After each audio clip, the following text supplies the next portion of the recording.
Esse estudo, na verdade, quando a gente começou com a ideia de levar a espiritualidade para dentro da universidade, a gente começou a fomentar as ligas acadêmicas.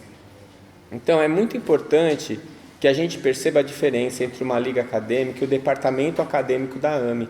A AME é a Associação Médico Espírita. E o departamento acadêmico é onde a gente recebe os acadêmicos que são espíritas. Então, dentro da AME, a gente estuda a espiritualidade sob o ponto de vista espírita. Quando a gente vai para a universidade, a gente não vai lá para falar de espiritismo. A gente vai lá para introduzir a espiritualidade. Então, o que a gente quer é que todos os profissionais da área da saúde considerem a espiritualidade no cuidado com o paciente deles. Isso vale para o médico, para a enfermeira, para o psicólogo, para o terapeuta, né? Lá no Brasil a gente chama de fonoaudiólogo, né? Aqui é terapeuta da voz, não é? Da fala. Então, todos esses profissionais, eles têm uma vantagem muito grande de conhecer a espiritualidade. Então, quando a gente vai lá, geralmente as AMEs fomentam essas ligas, mas na hora que a liga decola, na hora que ela começa a funcionar, nem sempre ela vai para o caminho que a AME quer.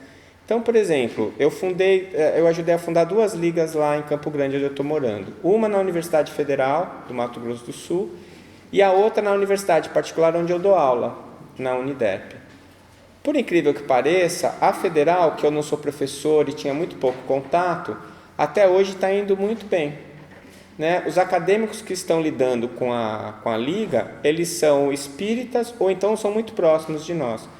E na liga onde eu sou coordenador, dentro da faculdade onde eu dou aula, eu perdi esse controle, né? E mesmo assim, a liga ela foi coordenada por 2 acadêmicos que são evangélicos, um deles inclusive é pastor, e nem por isso a liga perdeu o rumo. Né? Por quê? Porque nós não estamos lá para falar de religião, a gente está lá para falar de espiritualidade. Eu tenho uma frase que eu gosto muito de usar, que é o resumo do resumo do resumo da diferença entre religião, espiritualidade e religião, fé e espiritualidade. E que é o seguinte: a religião somos nós com os outros, né? A fé somos nós com nós mesmos, e a espiritualidade somos nós com Deus. Nós com Deus todo mundo precisa. A religião ela pode ser até dispensada, não é? A fé é uma construção íntima que todos nós temos. Agora, a espiritualidade é uma necessidade. E é dentro desse aspecto que a gente vai para a universidade. Então, a gente pegou esse livro, que já foi citado pelo Silas, que é A Espiritualidade no Cuidado com o Paciente, que é um livro do Dr. Harold Canning, que é um médico católico americano que trabalha na Universidade de Duke, nos Estados Unidos, e que é um dos grandes pioneiros do estudo da espiritualidade e um dos grandes responsáveis pela espiritualidade ser colocada como disciplina nas faculdades de saúde, né? Nos Estados Unidos, o Comitê Nacional de Escolas Médicas recomendou a todas as escolas de medicina daquele país que se introduzisse a disciplina de espiritualidade ou como disciplina optativa ou curricular. E já temos 94% das universidades lá com essa disciplina. Conversando com a doutora Sônia Dói, que é a presidente da AME Internacional e, apesar de brasileira, trabalha nos Estados Unidos em pesquisa há muitos anos, ela diz que a teoria lá é muito boa, mas na prática não tem. Os médicos são muito resistentes à prática. Talvez seja exatamente o inverso do Brasil. No Brasil a gente vê muito da prática, né, às vezes acontecendo, e a teoria há uma resistência gigantesca da gente colocar dentro das universidades a disciplina. Então, esse livro, que foi traduzido pela pela Folha Espírita, né, que é a editora lá de São Paulo, que a doutora Marlene era a presidente, ele é uma tradução de uma espécie de um roteiro que o Dr. Harold Canning escreveu, e é bem americano, né? O que, quando, por quê, né? As perguntas bem objetivas. Como que a gente faz para aplicar a espiritualidade no cuidado do paciente? Então, essa apresentação é um resumo desse livro, de uma maneira que a gente consiga entender, né, na prática, como é que a gente pode fazer para usar esse recurso tão precioso que é a espiritualidade, né? Então, ele começa definindo espiritualidade segundo William James. William James era médico, psicólogo, e ele é um roteiro, é uma base segura da língua inglesa para essas questões de espiritualidade. E os conceitos dele são muito corretos, muito próximos da nossa forma de pensar, então a gente não vê nenhuma dificuldade em adotar as mesmas referências, porque são próximas, são parecidas. E ele dizia assim que espiritualidade é o elevado sentimento que une o Criador à criatura. É a capacidade de transcendência, é a necessidade de transcendência que todos nós temos. Então, é interessante você falar sobre isso, porque mesmo o ateu tem espiritualidade, né? Como disse o Dr. Mário Borregar no seu livro, é preciso hoje em dia, diante de todas as evidências científicas, tem que ter muita fé para ser ateu, né?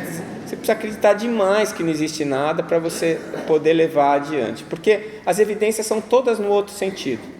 Então, o que a gente está pensando é isso: mesmo aquele que não acredita em Deus, ele tem a sua transcendência, ele precisa encontrar significado para a sua vida. E se ele está doente, se ele está sofrendo, se ele está enfrentando a dor, essa dor precisa ter um significado. Viktor Frankl deixou isso bem claro. O problema da humanidade não é o sofrimento, mas o sofrimento sem significado. Você tem que sentir que aquilo serve para alguma coisa, porque senão fica insuportável, né? Então essa questão da espiritualidade, ela é uma arma poderosíssima, principalmente para quem faz cuidados paliativos, para quem trata de doentes oncológicos, para quem trata de doentes crônicos, né, com doenças crônicas, que trazem dor. Se essa dor vai virar ou não sofrimento, depende da postura que o paciente tem diante da situação e da maneira como, às vezes, o profissional de saúde que está do lado pode conduzir esse paciente, né? Então, o livro é esse, do Dr. Harold Kenny, está traduzido para o português, é um livro fininho, bastante objetivo e que nos traz as informações necessárias para a gente começar, para a gente ser introduzido no assunto. A primeira pergunta é, por quê? Né? Por que a gente precisa falar de espiritualidade? Né? Por quê? Isso é uma homenagem à doutora Irvênia, né? Bom, a primeira coisa é que as crenças espirituais são comuns e ajudam o paciente a lidar com as dificuldades. A última vez que eu procurei esse assunto, tinha uma pesquisa da Gallup que mostrava que mais de 90% da população do planeta acredita em Deus. Então, quando eu sou médico para quem? Para os 90% que acreditam ou para os 10% que não acreditam? E outra coisa, eu sou cirurgião. Eu nunca vi ninguém resistir ao teste da maca. Vocês conhecem o teste da maca? Eu morei 5 anos com um colega que era ateu. É ateu. Mas ele se declara assim. E um belo dia ele sofreu um acidente de moto. Fez uma fratura exposta. Aí me ligaram e eu fui lá para acompanhar ele no hospital. Eu cheguei, ele já estava indo para o centro cirúrgico. E ele estava lá, com dor, deitado, né, despido, pronto para entrar no centro cirúrgico.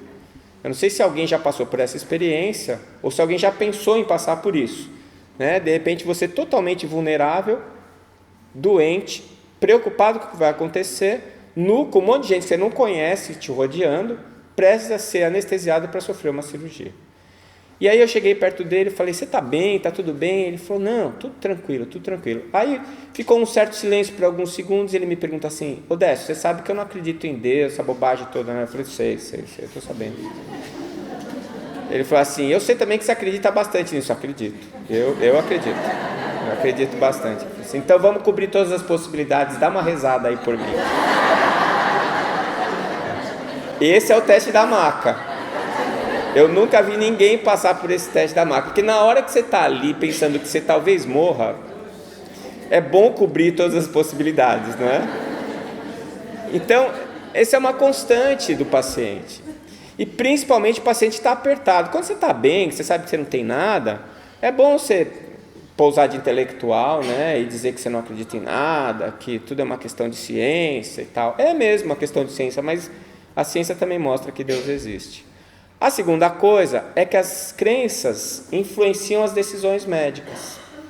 né? Então, a gente tem sempre esse conflito que é icônico, né? Que é o conflito dos testemunhas de Jeová, que não podem receber nenhum tipo de derivado de sangue, nem transplante de tecido de nenhuma ordem, né? É um problema sério, difícil, né, de ser resolvido. A gente tem uma série de outros problemas relacionados a uso ou não de vacina, por exemplo. Tem alguns grupos religiosos que não vacinam as suas crianças. Uma vez eu tive contato com um pai que perdeu o filho único de uma doença banal, que poderia ter sido evitada com vacina, e ele se sentiu super culpado depois disso, porque o filho morreu e ele devia ter vacinado e não vacinou por uma questão religiosa, né? Então, isso é uma coisa que orbita a medicina, porque ela faz parte do ser humano. E isso tem que fazer parte das suas decisões médicas, da maneira como você encara o paciente, da maneira como você vai lidar com ele na hora de decidir a conduta. Porque, assim, essa época de que eu sou médico, eu sei o que é melhor para você, graças a Deus isso acabou. Hoje, com o Dr. Google, o paciente já vai para o consultório e já sabe mais do que você, às vezes, sobre a doença. Às vezes ele fala, o senhor sabia tal coisa? Eu falo, isso eu não sabia não. Pois é. Saiu outro dia no Wikipédia, né? Então, a gente tem que tomar um certo cuidado, porque o paciente não é mais aquele ignorante que chegava diante de você, que não sabia nada sobre a doença e te olhava como se você fosse uma espécie de um Deus. Então, hoje, a informação, ela está popularizada. E o que a gente precisa é discutir com o paciente o que é e o que não é pertinente ao caso dele, né? Porque quando a gente lê, vai procurar na internet, a gente só procura a tragédia, não é? Você sempre chega lá achando que você vai morrer, né? E não é isso. E também tem coisas que você precisa decidir junto com o paciente, porque a vida é dele, não é sua. Então você vai fornecer a informação, as perspectivas, a sua experiência, e junto com ele você vai definir o que é bom e o que não é para ele, né? E isso é uma coisa da prática médica que, graças a Deus, está cada vez ficando mais comum. Então as crenças religiosas influenciam essas decisões e a gente tem que tomar a decisão junto com o paciente, né? E se você usar a favor dele, facilita, né? Se você bater de frente, atrapalha a relação médico-paciente e atrapalha também a condução do caso e a evolução do caso. Outra coisa é que há uma relação entre religião e saúde. Sempre houve, né? Quem começou o atendimento médico foi a igreja. Os hospitais, eles foram inventados pela igreja, né? Se você pegar as culturas mais primitivas, o líder religioso é também o curandeiro. Então, nunca houve essa separação, sempre foi próxima. O que aconteceu é que, num determinado momento, houve essa cisão, né? Foi lá no final do século XVII, né? No século XVIII. E aí o que aconteceu? O que é da matéria ficou para a ciência, o que é do espírito ficou para a religião. E aí houve essa separação, só que não dá para ficar desse jeito, porque essa separação ela é artificial. A verdade é que nós somos seres complexos e tudo está acontecendo ao mesmo tempo. Todas essas influências, elas agem ao mesmo tempo em nós. E elas precisam ser consideradas em conjunto. Não adianta a gente falar assim, olha, eu sou nefrologista, você só traga o seu rim, deixa o resto em casa, que não me interessa. Não dá para fazer isso. Bem que era bom. Olha, eu estou com um problema na válvula do coração, vou ter que trocar a válvula. Eles me deram um coração sobressalente, eu vou pegar em 1 mês o meu. Era bom se fosse assim, mas não é. Né? Infelizmente ou felizmente, o seu coração vai sempre junto com você, os seus rins também. E mais, eles não são independentes e brigados entre eles. O que acontece com o coração influencia o rim e vice-versa, né? Então às vezes fala assim, nossa, está com pressão alta, tem problema no rim, o que tem a ver uma coisa com a outra? Tem tudo a ver, né? Tem tudo a ver. Então os nossos órgãos, os nossos tecidos, eles estão integrados pela nossa mente. Eles funcionam em conjunto e não dá para a gente avaliar isoladamente. É claro que as especialidades médicas existem e são necessárias. Por quê? Porque a quantidade de informações é muito grande. E aí a gente vai se especializando, a gente vai diminuindo o nosso conhecimento sobre as outras áreas. Mas isso não significa que é para fingir que o rim está indo sozinho no consultório. não é? Tudo está integrado e a gente tem que ter uma noção global. E é bom que tenha alguém que tenha essa visão global, essa visão holística, para que a gente possa fazer a atenção global. Eu estou falando isso em termos físicos. Agora você imagina, se a gente faz isso com os órgãos, os tecidos, você imagina a gente falar da parte psicológica, da gente falar da parte espiritual, filosófica, como é que fica?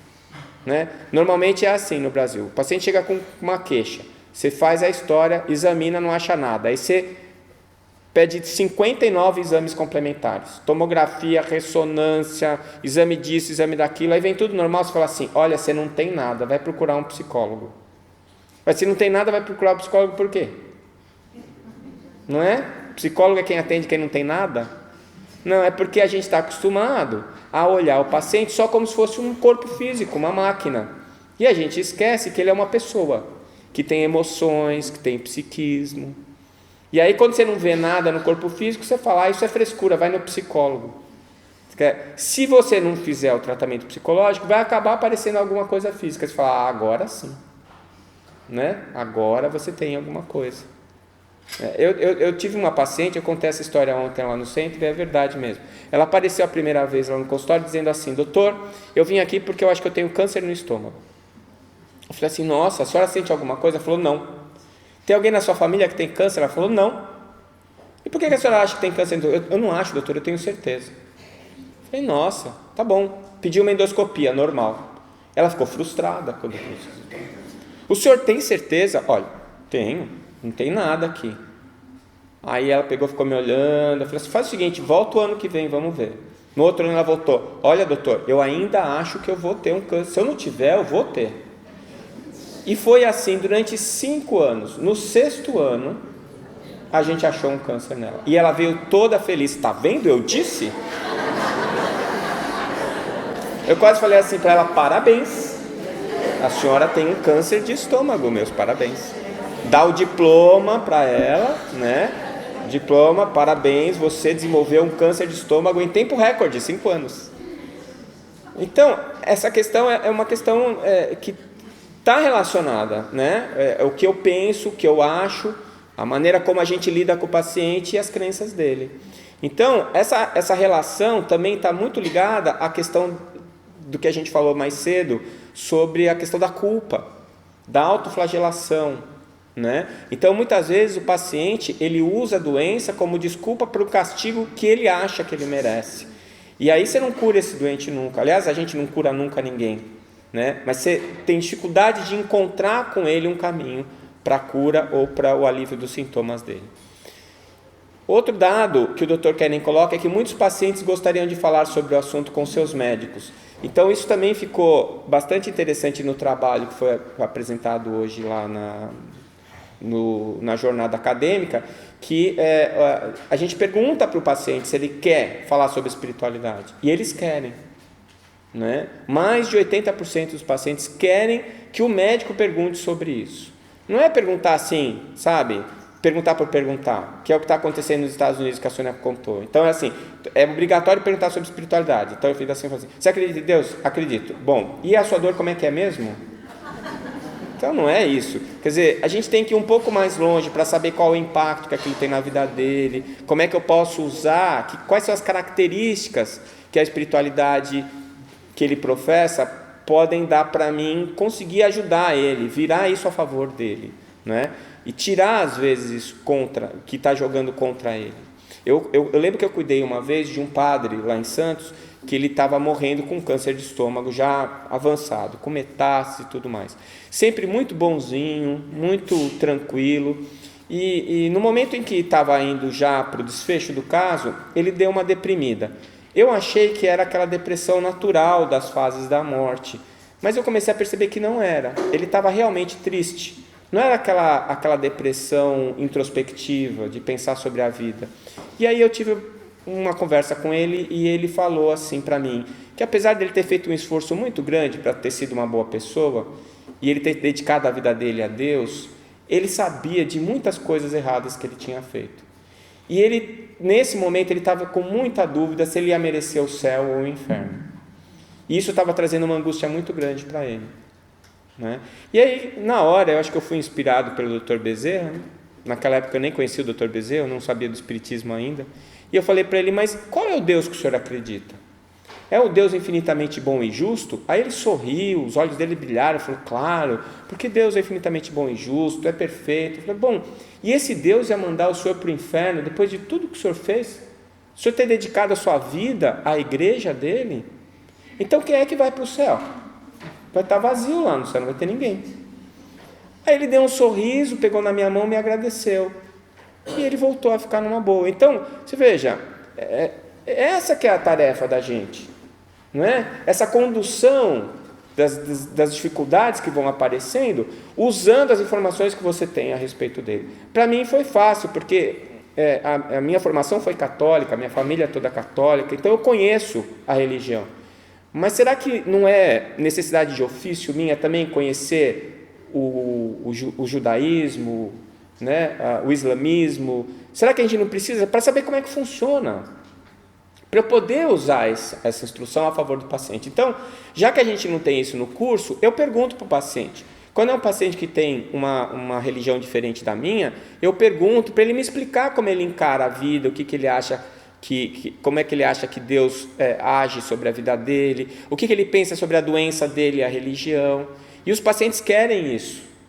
Eles se sentem valorizados. Né? Eu tenho uma paciente que eu tratei ela há bastante tempo, ela era toda feliz comigo e ela falava assim, que bom, né, doutor, que o senhor é temente a Deus. Não, eu sou, quer dizer, eu não tenho medo de Deus, né? Eu amo ele, mas tudo bem. Ela falou temente a Deus, eu entrei na conversa.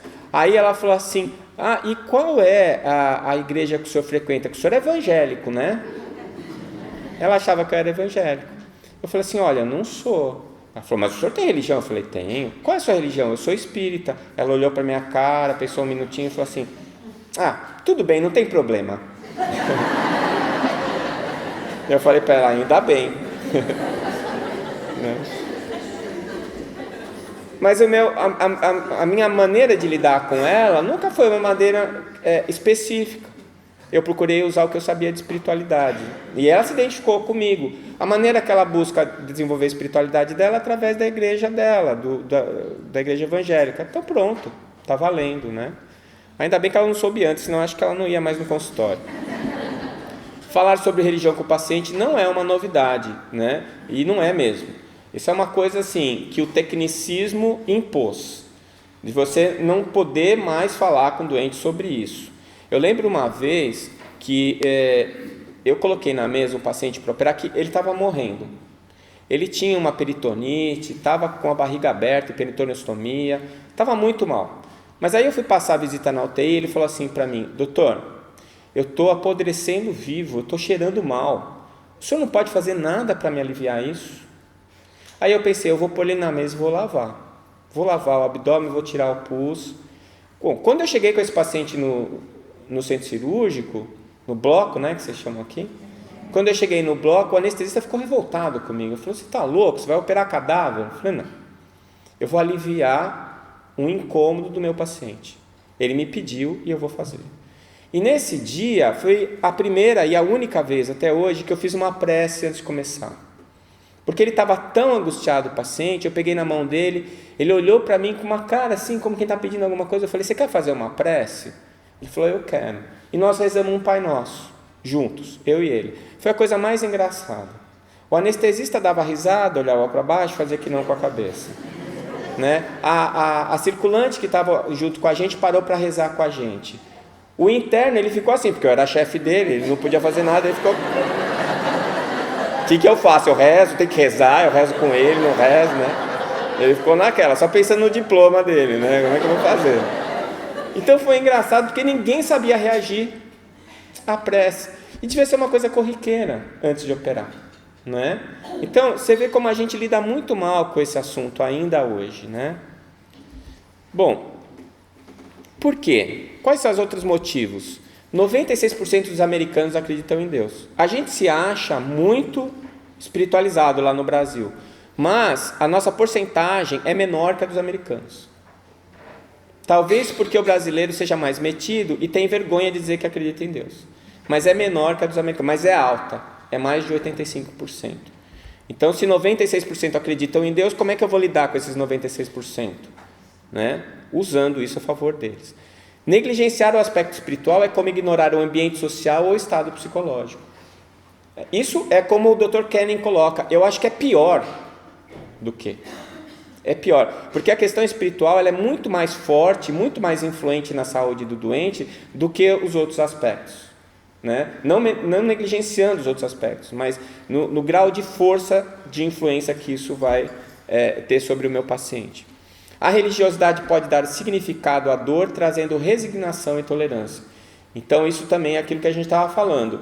É muito, muito, muito mais difícil lidar com um paciente que se diz ateu quando ele está com uma doença terminal, porque ele não tem aonde se agarrar, ele não tem para onde olhar, aquilo perde o significado, a dor que ele está sentindo não tem significado, e tudo que ele viveu antes perde o significado. Ele começa a pensar assim, puxa, tudo que eu fiz, as pessoas com as quais eu me relacionei, tudo que eu aprendi, tudo que eu estudei, todas as pessoas que eu amei, todas as pessoas que me amaram, para quê? Vai acabar tudo. É só isso, é o fim. Então percebam que acreditar na transcendência, a questão da espiritualidade, é fundamental para o equilíbrio psíquico do ser humano. A gente precisa ter um significado. As coisas não podem acontecer de maneira aleatória e sem nenhum objetivo. Isso não cabe dentro da nossa cabeça. Não dá para entender isso desse jeito. Então, você acreditar em Deus não é nem uma questão filosófica, é uma necessidade emocional. É alguma coisa que é fundamental. E aqueles mais reticentes, aqueles que são materialistas, os ateus mais reticentes, eles sofrem demais quando eles têm uma notícia de morte. E não, raramente, eles tentam a morte. Porque na cabeça deles é assim, bom, se daqui para frente é só sofrimento, e se depois vai acabar tudo no nada do mesmo jeito, vamos terminar agora. Não é? Racionalmente faz sentido. Não é? Por quê? Porque ele não tem perspectiva. Aquilo vai terminar e ponto final. A religião pode diminuir a ansiedade, e diminui mesmo, salvo alguns aspectos, como a gente colocou. Aquele padre que eu falei para vocês, a religião estava gerando ansiedade nele, mas era um dogma dentro da religião. Então, se eu pego a espiritualidade, aí é a vantagem do espírita, porque o espiritismo não tem dogma, e tudo que a gente tem como conceito tem uma explicação, tem uma base racional. Então, é muito raro você não conseguir dar uma volta no dogma com a razão, é muito difícil, e você vai fazer isso não é com o paciente, com a pessoa que você vai discutir religião num jantar, não é isso, mas quando ele está com a faca no pescoço, quando aquilo está levando ele para um caminho ruim, quando ele está sentindo na pele que aquele dogma é uma pedra amarrada na perna dele, ele vai pular no rio. É nessa hora que ele agradece muitíssimo, quando você vem com a faquinha da razão para cortar a corda da pedra do dogma dele. Ele agradece muito você. Então, você tendo essa racionalidade, você entendendo a maneira como ele pensa, então você consegue fazer esse caminho, na maioria das vezes, nem sempre, que vai trazer algum conforto para o seu paciente. Isso diminui mesmo a ansiedade, né? O médico pode tomar decisões segundo o seu sistema de crenças e não do paciente. Isso é aquela coisa que a gente fala do testemunho de Jeová, que é um problema sem solução na minha cabeça por enquanto. Né? Mas assim, se eu vou resolver o meu problema de consciência, eu vou dar sangue para ele, mas aí eu crio um problema para ele, né? Eu crio um problema sério para ele. Então, como agir? Boa pergunta, eu não sei, né? Esse é o checkmate por enquanto na minha vida. Então a única coisa que eu faço é prece para não aparecer testemunho de Jeová na minha vida, né? Ou se aparecer, que ele não precise tomar sangue, aí fica tudo bem. Certo? Então, eu não posso tomar decisões a partir do meu sistema de crenças, a não ser que a decisão vá contra a minha consciência. Então, mesmo que o meu país legalize o aborto, se eu sou obstetra, eu não vou fazer. Eu tenho um conflito de consciência, eu não vou fazer. Né? Se me pedirem para fazer eutanásia em uma pessoa, em um paciente, eu não vou fazer. Eles podem me obrigar em termos legais, mas eles não podem me obrigar a fazer uma coisa que eu acredito que vai contra tudo aquilo que eu escolhi para fazer na minha vida. Eu escolhi cuidar das pessoas, zelar pelas pessoas, não escolhi antecipar a morte das pessoas, né? Então, quando há um conflito de interesses, então eu tenho que me preservar. Mas fora isso, eu tenho que pensar na maneira de fazer as coisas segundo o que é melhor para o paciente, não para mim. Ele é que está sendo assistido, não sou eu, né? Então isso é fundamental. E se eu não sei como ele pensa, eu não sei o que fazer, né? O médico deve conhecer as crenças de seu paciente para poder tratá-lo adequadamente. Então é o que nós estamos falando, né? Então lá nas ligas a gente tentou fazer isso. Vamos chamar um evangélico para falar sobre a saúde e a religião dele? Vamos chamar um testemunho de Jeová. Nós chamamos 4 vezes o pessoal. As 3 primeiras vezes eles falaram que não iam, na 4ª vez eles falaram que iam e não apareceram. Mas a gente queria muito que eles fossem. Eu queria muito que eles fossem. Para os acadêmicos que estavam lá entenderem a maneira como eles pensam, para respeitar eles. Porque, via de regra, todo mundo acha um absurdo, não respeita, acha primitivo. Bom, mas é o jeito que eles pensam. Não interessa o jeito que eu penso. Eu tenho que respeitar eles, né? Então, essa questão seria muito interessante se a gente tivesse essa visão. Teve uma jornada na Santa Casa de São Paulo, a Faculdade de Medicina da Santa Casa de São Paulo, que eu fiz parte 2 vezes, eles fizeram 2 anos seguidos. Era religião e medicina. Então eu fui falar sobre espiritismo e medicina. Aí tinha um budista e medicina, católico e medicina, todas as religiões, as mais populosas do Brasil, estavam representadas, né? Na primeira vez foi covardia, eu ganhei de goleada, porque eu era o único médico. Então foi um padre falar, foi um monge budista falar, e eu era o único médico que juntou as 2 coisas, aí foi covardia. Na segunda vez já eram médicos, um médico católico, um médico... Aí sim, aí a discussão ficou rica, né? Eu acho isso interessante, necessário para a formação do médico, né?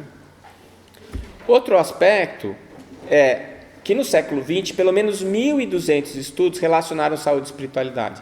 Então, isso aqui é um aspecto prático, objetivo, né? No século XX foram mais de 1.200 artigos científicos que mostraram que a espiritualidade é um fator promotor de saúde.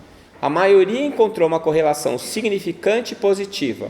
Então, o que já está provado cientificamente, que a espiritualidade diminui depressão, diminui índice de suicídio, diminui abuso de álcool e drogas, melhora a imunidade, né? Está ligado a uma nova disciplina chamada psiconeuroimunologia, diminui a incidência de derrames e acidentes vasculares cerebrais e de infarto agudo do miocárdio. Então, todos esses dados são objetivos, né? Você percebe que a pessoa que tem crença, a pessoa que tem uma religião, que tem a espiritualidade desenvolvida, ela tem melhores índices de saúde. 77% dos pacientes que desejam que seus médicos saibam sobre suas crenças. Então, se você está atuando para o seu paciente, o ideal é que você faça o que ele quer, o que ele precisa, e não o que você acha legal. 37% gostaria de falar com seus médicos sobre o assunto. E quanto mais grave a doença e mais idoso o paciente, maior a necessidade de incluir espiritualidade no tratamento médico. É o tal do teste da maca, não é? Se você já é mais velho, você está pensando, bom, está chegando a hora, né? Quando a gente tem 20 anos, a gente acha que nunca vai chegar, né? Você tem 20, você acha que 50, o cara é velho. Aí quando você está com 50, você acha que 80 está beleza. Não é tão velho assim, depende, não é? Então era assim, quando eu tinha 40, os que tinham 20 achavam que eu era coroa, e eu achava que eu estava tranquilaço. Agora eu acho que o pessoal de 40 é novinho. E assim vai, é tudo uma questão de referência. Mas a verdade é que quanto mais grave é a sua doença, e quanto mais idoso você é, mais você tem que pensar na espiritualidade. Porque você está pensando no que pode vir a acontecer e que vai acontecer. Não é rogar praga, não, mas todo mundo que está nessa sala vai morrer. Todo mundo, né? O Peixinho, que é um médico e psicólogo brasileiro, ele diz que vida, a definição dele de vida, é uma doença sexualmente transmissível com 100% de óbito. Não é isso mesmo? Então pronto. Agora é engraçado você falar assim, eu tenho medo de morrer. Porque você tem medo da única coisa que é certa na sua vida. Tem que criar uma nova perspectiva, não é? Porque senão não vai funcionar. Você ter medo do inevitável não é inteligente. É claro que isso não é uma questão de racionalidade exclusivamente, tem todo um conteúdo emocional, mas é bom a gente começar a pensar nisso, e quanto antes melhor. E o profissional de saúde, ele tem que pensar a sua morte, porque como é que você vai ajudar o seu paciente a morrer se você não aceita a sua? Isso tem que fazer parte do seu treinamento. Falar sobre morte tem que fazer parte, a tanatologia, né? Falar sobre finitude, são coisas que normalmente não estão incluídas no currículo médico, porque o médico está lá para salvar vidas, entre aspas, né? Agora, como é que você vai fazer isso? Você vai perder sempre, porque todo mundo mais cedo ou mais tarde vai morrer, né? Então isso é muito importante. Há uma forte ligação histórica entre religião e assistência à saúde, eu já falei isso. Lá no Brasil tem muito, e acho que aqui também, as Santas Casas, né? O Luiz estava me mostrando, do lado de cada igreja tem um instituto, não é? Aqui no Porto. Então tem sempre a ligação entre a instituição religiosa e a instituição de saúde. Lá no Brasil, as Santas Casas são os hospitais mais antigos e ainda são os mais importantes do Brasil. Então essa associação ela é muito forte, né? E por que a gente abandonou isso, né? Qual o motivo? Não tem motivo. Está na hora da gente reassociar essas coisas de novo. Então vocês vejam que tem muitos motivos para a gente usar a espiritualidade no cuidado do paciente. Agora, como fazer isso? Tem que ter um treinamento para acolher a anamnese espiritual. Esse é outro fator que está sendo estudado pelos acadêmicos, do departamento acadêmico, né? Não é de qualquer jeito. Você tem que saber abordar, né? Porque tem coisas que você não pode fazer.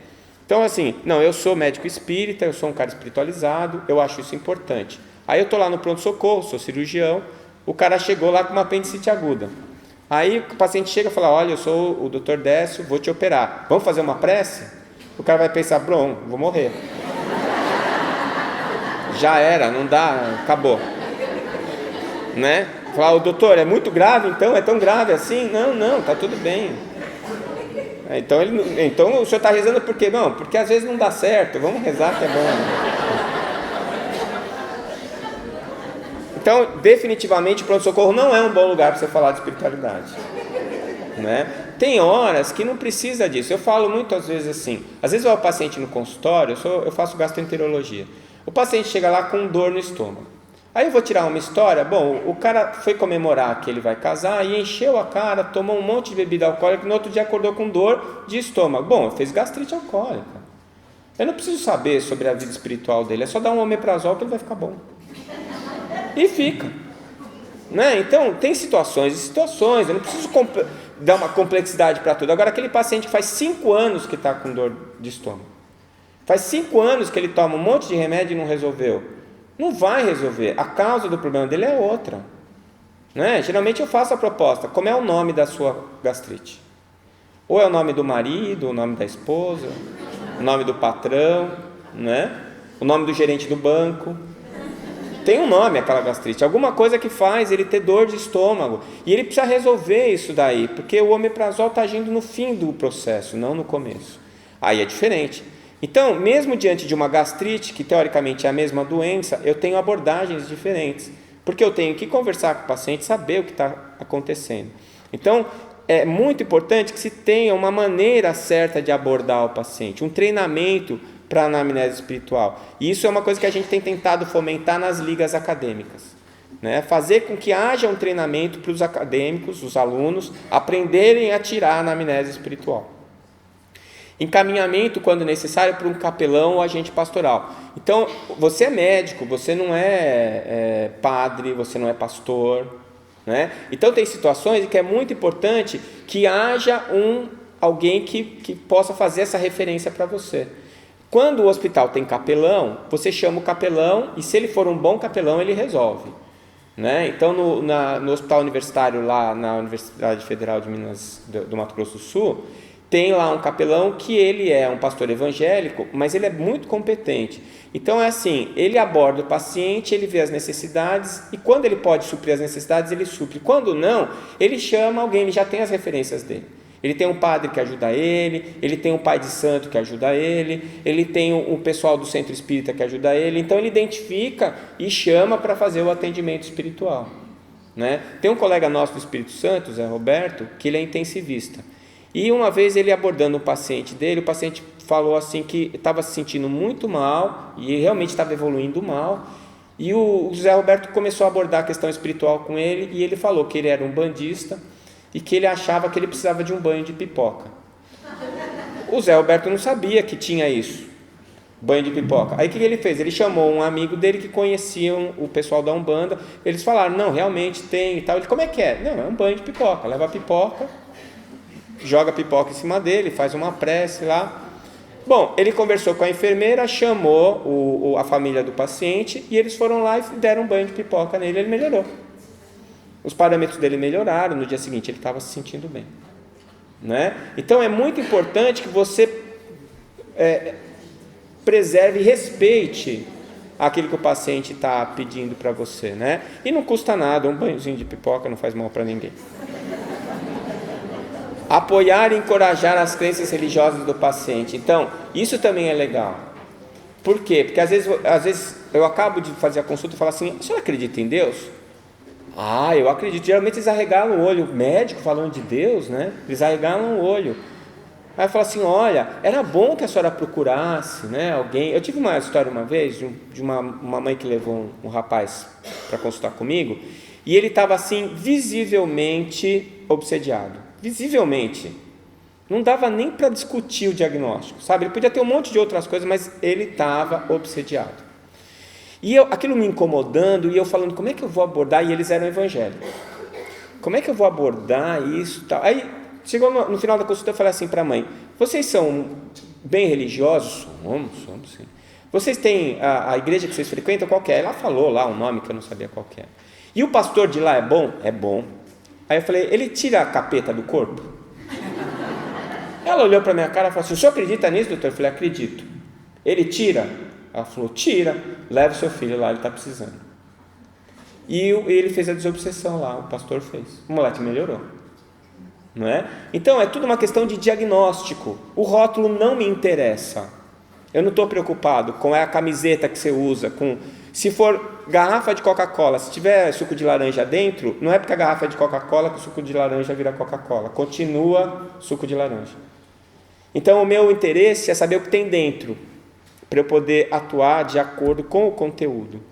Rezar com o paciente quando possível e desejável. A minha experiência foi interessante, mas eu gostaria de fazer isso mais vezes. Confesso a minha limitação, né? A gente tem um certo receio, muitas vezes, de se colocar dessa maneira, principalmente num hospital grande.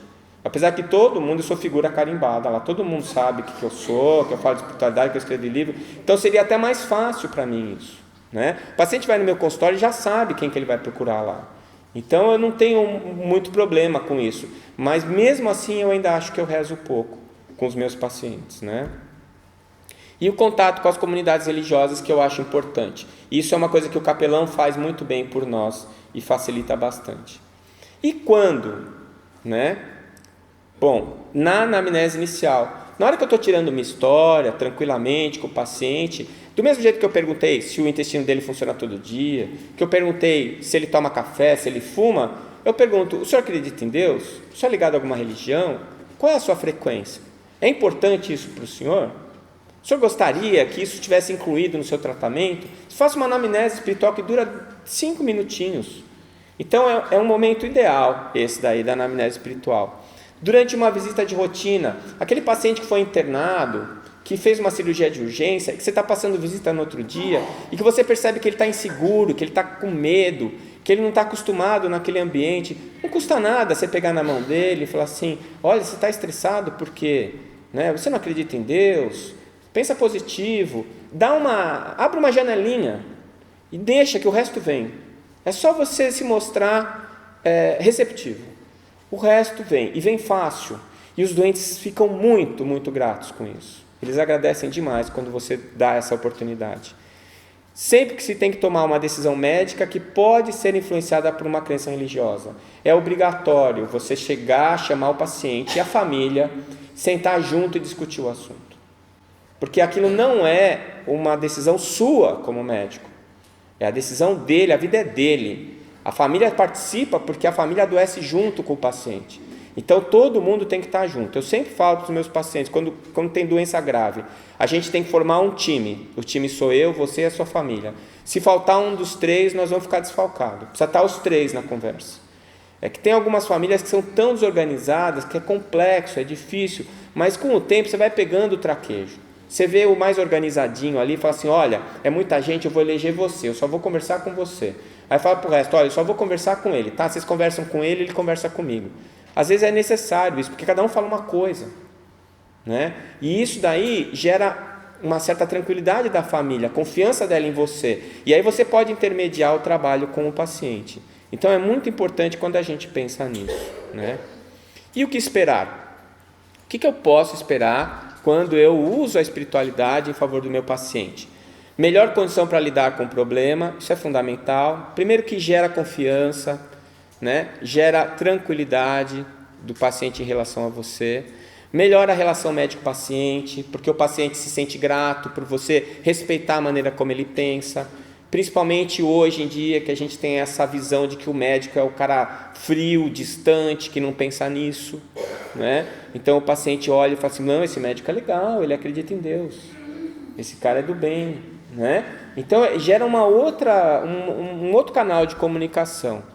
A aderência ao tratamento, isso daqui é muito importante, quer dizer, se o paciente não confia em você, ele simplesmente não toma o remédio, não adianta nada, né? Às vezes acontece que, às vezes fala assim, não, porque eu desço, médico espírita, vice-presidente da AMA Internacional, o atendimento dele deve ser uma maravilha, quando dá é legal, mas nem sempre dá.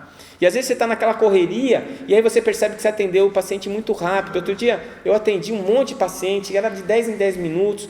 Quando acabou o último paciente, eu olhei a maca, eu tinha deitado 2 pacientes para examinar, 2. Eu falei, meu Deus, que porcaria o meu atendimento hoje. Eu examinei 2 pacientes, né?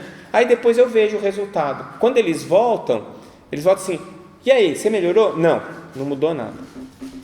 Você tomou o remédio que eu dei? Eu não. Estava esperando o resultado do exame. Quer dizer, que vínculo eu criei com ele? Nenhum.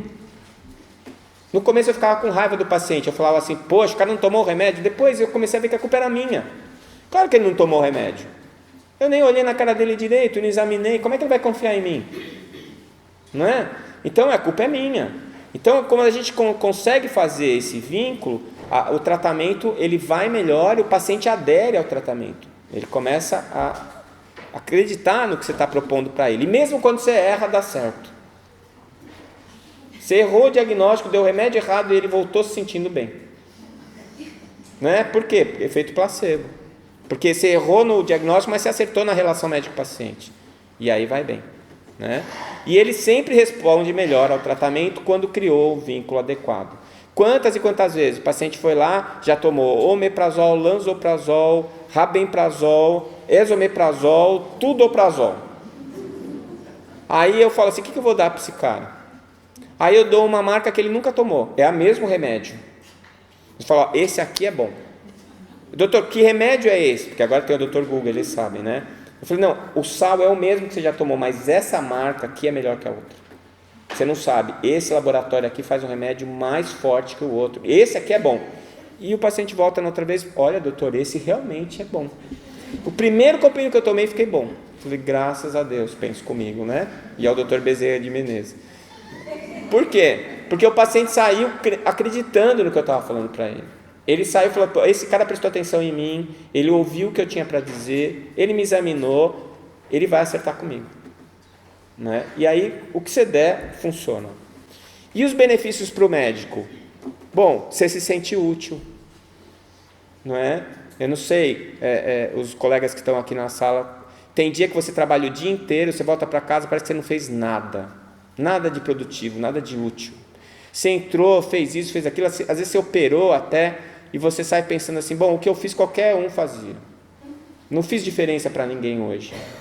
E às vezes, numa coisa que até é uma dificuldade que você não conseguiu resolver, você faz uma grande diferença, né? Às vezes, agora que eu tenho feito mais diagnóstico, que eu estou fazendo endoscopia, às vezes acontece comigo, eu faço uma coluna, eu acho um câncer. E aí eu espero o doente acordar, chamo a família, a gente senta para conversar. Às vezes eu sinto que eu fiz mais ali na hora de dar a notícia do que todos os outros exames que eu fiz o meu dia inteiro, né? Porque eu realmente sinto que eu fiz alguma coisa de útil, e aquilo me faz bem, é aquilo que me alimenta para eu levantar de manhã e ir trabalhar, né? Então o benefício para o médico é uma coisa bem palpável, que a gente percebe isso. Agora, tem aspectos negativos. Os aspectos negativos geralmente estão ligados à religião e não à espiritualidade. São os dogmas que levam a essas características. Então, o Dr. Harold Kenny cita uma igreja dos Estados Unidos que diz que é pecado fazer pré-natal. Não sei de onde eles tiraram isso. A verdade é que é o maior índice de mortalidade materno-infantil do planeta, porque não faz pré-natal, né? As religiões que impedem a vacinação das crianças, né? Aumenta a mortalidade infantil. Os testemunhos de Jeová que não aceitam transplante de sangue e de órgãos, aumenta a mortalidade no trauma, e assim por diante. Então nem sempre é um mar de rosas, né? E aí é a habilidade e a oportunidade às vezes de driblar o problema, né? Bom, eu trouxe esse texto do Dr. Harold Kenny, do livro dele, porque eu acho muito importante. Ele diz assim: o fato é que a maioria não se torna médico pelo dinheiro. Se jovens talentosos e inteligentes trabalhassem 12 a 16 horas por dia, 7 dias por semana, entre 7 a 10 anos, que é o tempo que demora para ser médico, ganhariam muito mais do que passando todo esse tempo se formando como médico. Então eu falo para os meus alunos, eu começava, agora eu estou dando aula para o primeiro ano, na primeira vez que a gente se reunia eu falava assim: por que você resolveu ser médico? E é sempre aquele clichê assim: porque eu quero ajudar as pessoas, é porque eu quero fazer o bem para o outro, né? E eu fico olhando aqueles meninos falando aquilo, eu falo: tadinho, né? Aí teve uma vez que falou assim para mim: não, eu estava fazendo direito, mas estava muito difícil, eu resolvi fazer uma faculdade mais fácil. Eu olhei bem para a cara dela e falei: nossa, essa daí tem que mandar para o Roberto Lúcio, ela está delirando. Mas tem alguns que são mais honestos, eles falam assim: porque eu quero ganhar dinheiro, quero ter uma vida boa. Não é assim. Se você realmente, é como o Dr. Kenny fala, se você tiver essa energia toda de estudar 12 a 16 horas por dia, né, durante esse tempo todo, porque depois dos 6 anos de faculdade você tem a residência ainda. Se você usar todo esse tempo e essa energia para trabalhar no mercado financeiro, você vai ficar muito mais rico.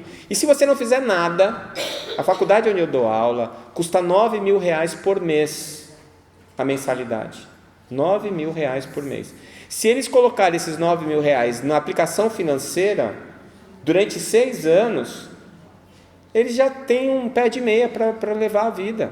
Pode abrir uma lojinha, fazer alguma coisa diferente e vai ganhar a vida de outro jeito. Então, se você escolheu medicina porque você gosta de dinheiro, você está em maus lençóis, né? Não é por aí. A não ser que você vá fazer cosmética, né? Alguma coisa de vaidade, aí você ganha dinheiro. Mas também pode fazer e vender produtos de beleza. Você não precisa perder tanto tempo para no final fazer a mesma coisa. E ele fala assim: algumas vezes o treinamento médico e os rigores da prática clínica apagam o idealismo. E contra isso nós lutamos também com as ligas de saúde e espiritualidade. Quando isso acontece, os médicos começam a sentir um vazio e uma falta de ânimo que pode levá-los a questionar a sua escolha profissional. Quantos e quantos colegas escolhem uma especialidade por conta desse vazio que eles sentem?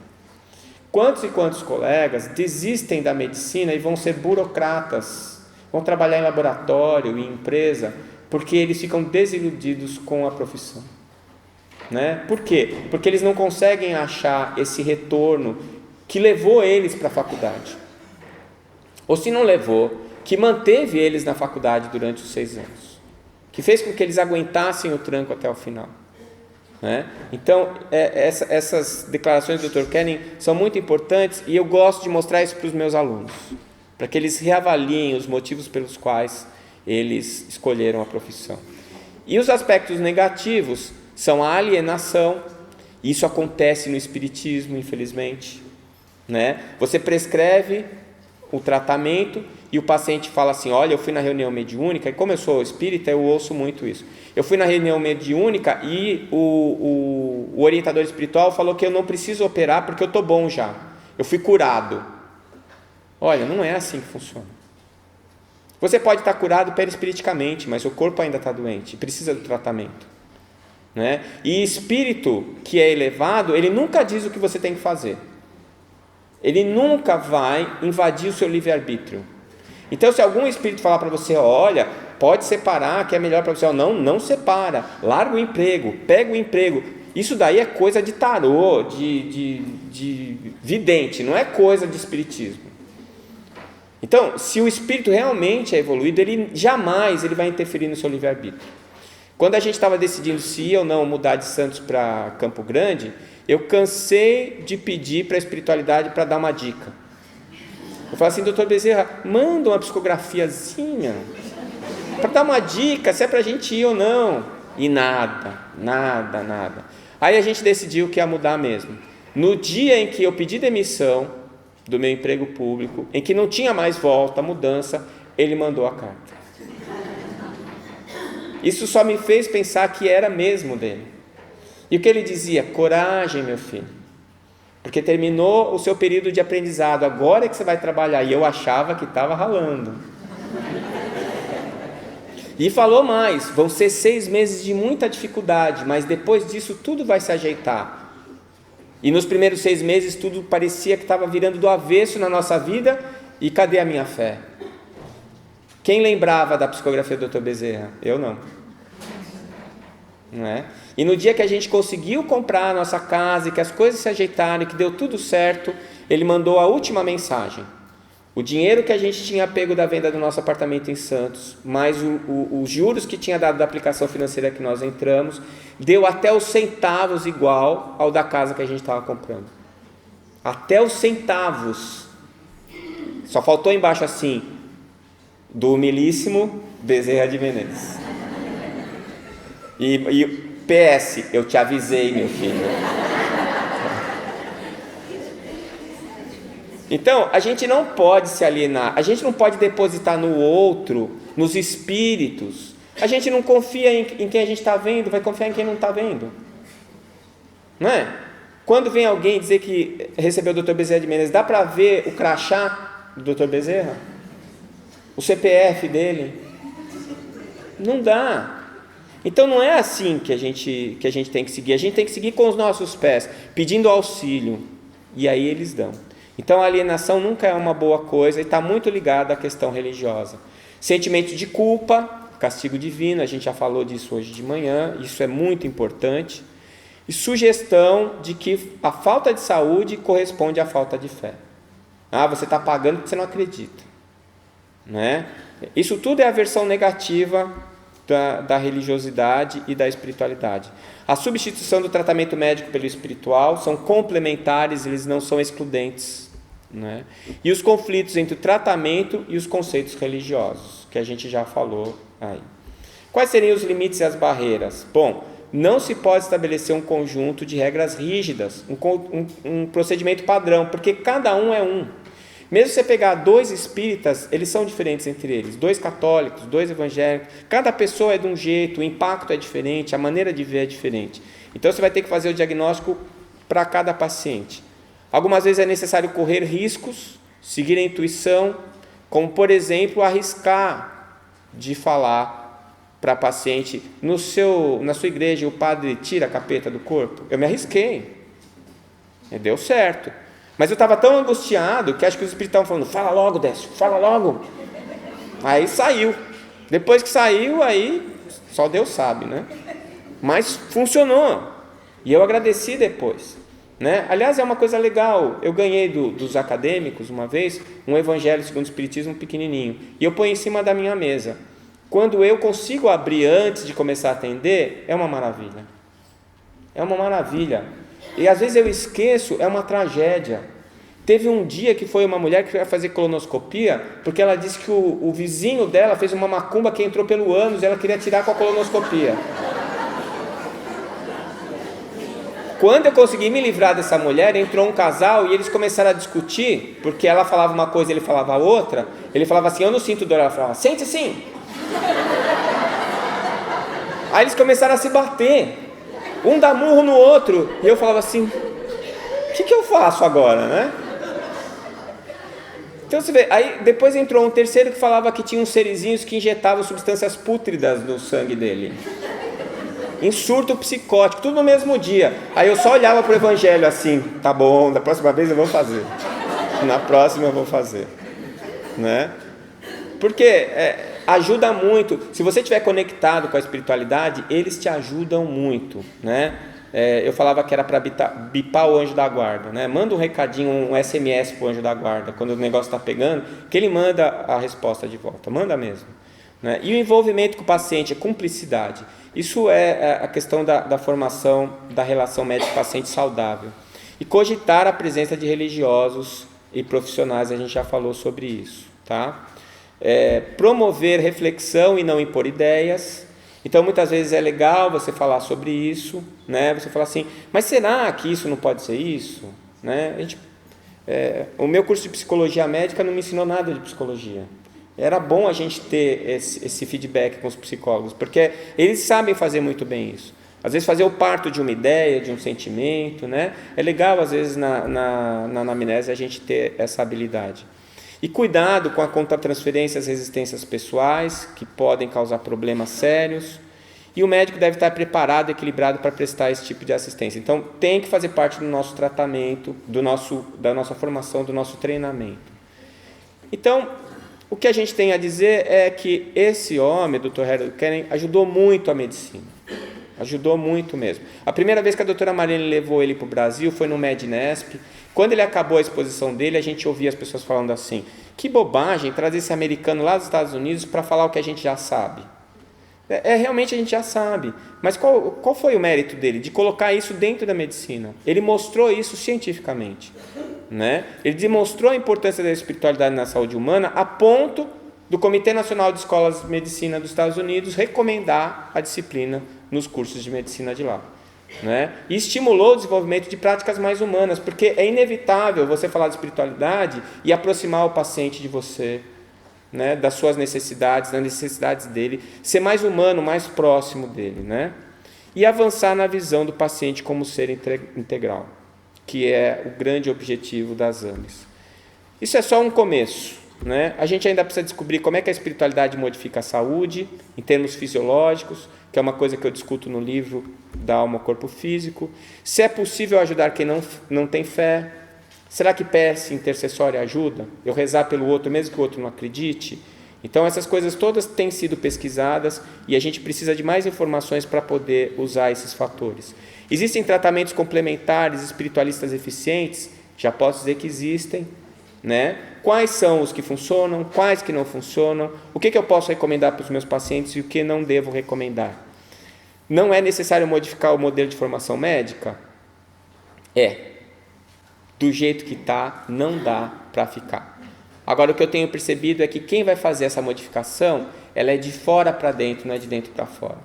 Porque o paciente ainda quer um médico onipotente que resolva os problemas para ele. Os pacientes ainda não querem assumir a responsabilidade sobre sua própria saúde. Eles querem alguém que faça isso por eles.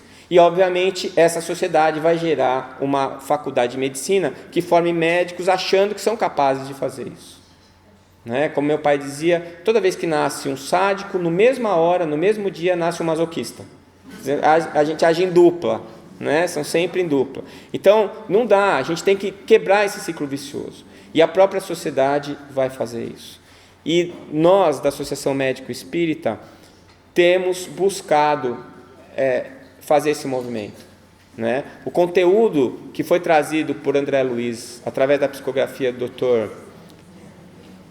Chico Xavier, traz tanta informação e um cabedal tão seguro para a gente, que faz com que a gente arrisque escrever os livros sobre esse assunto.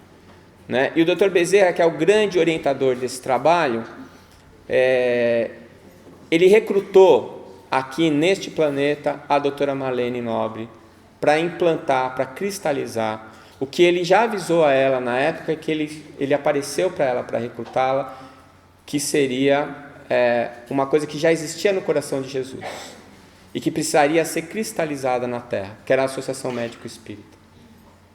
Faziam poucos dias que a doutora Marlene tinha perdido o seu marido de câncer de esôfago. E ela acorda de manhã cedo e está lá, o doutor Bezerra de Menezes, na beira da cama dela. Ela, sem saber muito o que dizer, pergunta para ele o que ele queria. E ela falou: Marlene, me desculpe falar com você tão cedo, num momento de tanta dor, mas Jesus conta com você, eu conto com você, temos um trabalho a fazer. E pediu para ela assumir a direção da Associação Médico Espírita de São Paulo e disse para ela: essa associação tem uma função fundamental, é abrir caminho para fundar a Associação Médico Espírita do Brasil.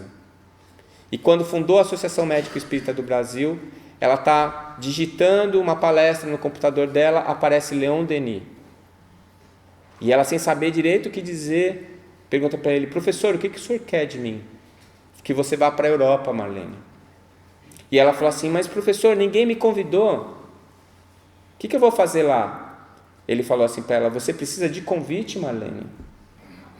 Quando ele desapareceu, ela vendeu o carro dela, alugou uma sala de convenções num hotel em Barcelona, ligou para 5 médicos brasileiros e disse assim: vou fazer o primeiro congresso europeu de medicina e espiritualidade, você vem comigo?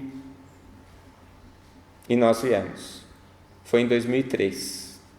E 10 anos depois, 12 anos depois, a gente ainda está tentando fazer, construir esse prédio, que ela lançou as bases fundamentais com muito esforço e com muita abnegação. E é a ela que a gente deve todo o nosso respeito e o nosso agradecimento. Muito obrigado.